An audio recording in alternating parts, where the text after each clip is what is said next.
Hey, it's June Loiza from Metablox, where our mission is to preserve humanity's most important memories. And today I'm going to show you how you can mint using crypto, specifically MATIC. So let's go ahead and get started. You can see that I'm currently signed in.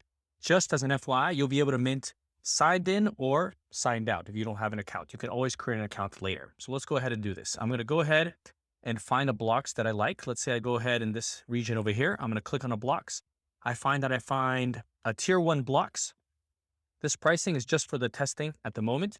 This will be worth $100 at mint. I'm going to go ahead and I have two options. I can mint a single Blox or I can batch mint. This tutorial is for single Blox, so we're going to hit on single mint. We have two options. You can mint using debit card or you can mint using MetaMask. And in this example, we're going to mint using MetaMask. So I'm going to click on MetaMask. And right now in our dev environment, we give you three options. Forget these three options. This is only in our dev environment.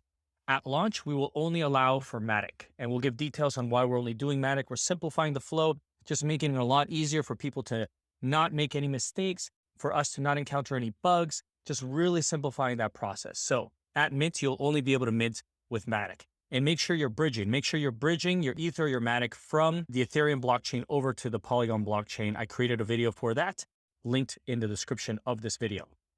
Okay, let's go ahead and click on this.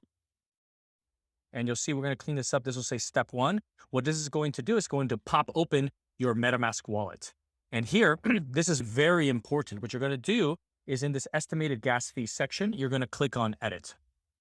And you're going to edit the suggested gas fee to high. It's very low. The transaction fee is still very low because we built on MATIC.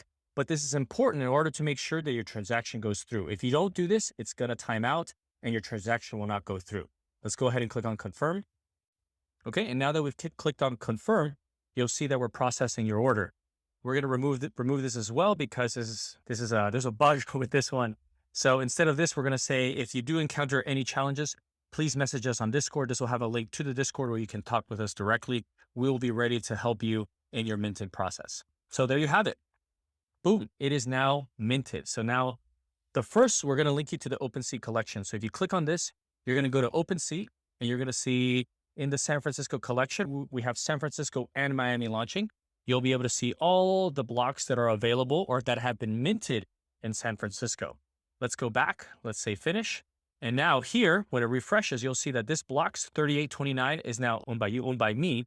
And you'll see a link to the OpenSea URL. So when I click on this, I can see my Blox on OpenSea. 3829 belongs to me. So I'm super happy. If you want to, you can trade this on OpenSea if you want.